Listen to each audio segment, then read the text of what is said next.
پیارے بچوں ناظرین السلام علیکم، میری امید آپ کی خدمت کے لیے حاضر ہے۔ تو ہم پڑھ رہے تھے زعفران حصہ نثر اردو 8ویں جماعت کا ہے یہ۔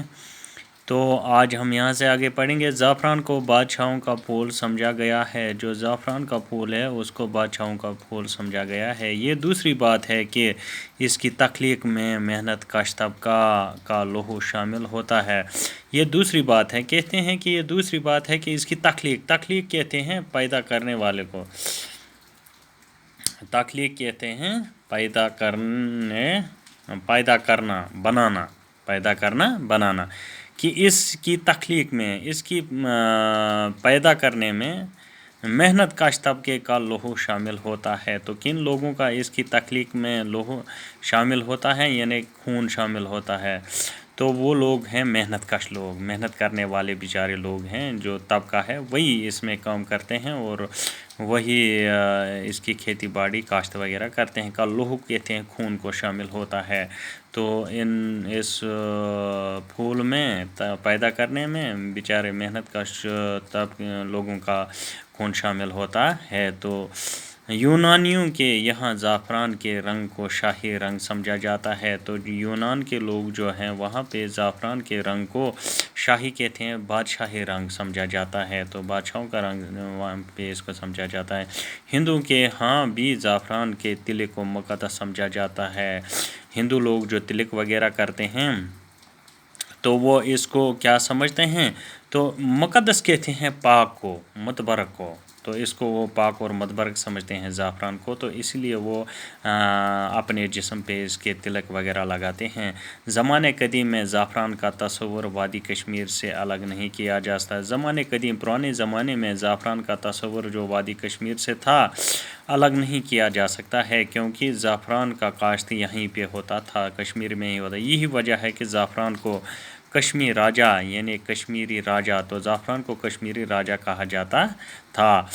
زعفران کی خوشبو سے یونان کے دربار تھیٹر، تو زعفران کا استعمال یونان والے لوگ وہاں پہ کرتے تھے، تو اس کی جو خوشبو تھی وہ کہاں پہ ملتی تھی؟ دربار میں، تھیٹر میں۔ تھیٹر اس جگہ کو کہتے ہیں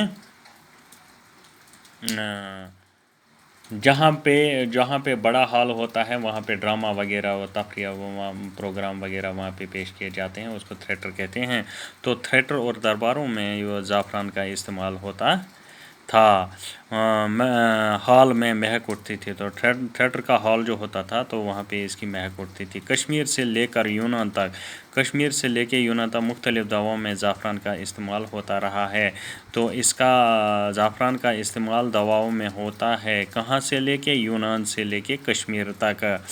ان دنوں کشمیر اور اسپین کے لوگ اپنے کھانوں میں زعفران کا استعمال کرتے ہیں۔ تو آج کل کے دنوں میں کہتے ہیں کہ ان دنوں اب کشمیر والے لوگ اور اسپین والے لوگ زعفران کو اپنے کھانوں میں استعمال کرتے ہیں۔ انگلینڈ میں بھی 18ویں صدی میں اس کی کاشت شروع ہوئی۔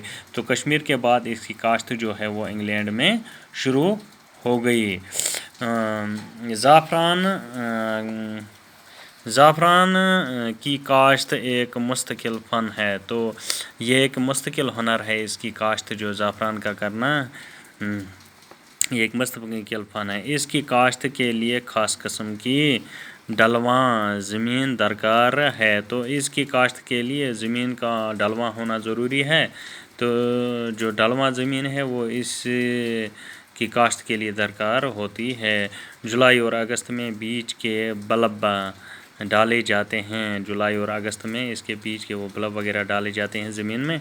ایک بار ڈالنے کے بعد، جب ہم اس کو ایک بار ڈالتے ہیں تو تقریباً 14 برس تک اس پر زیادہ محنت کی ضرورت نہیں ہوتی ہے۔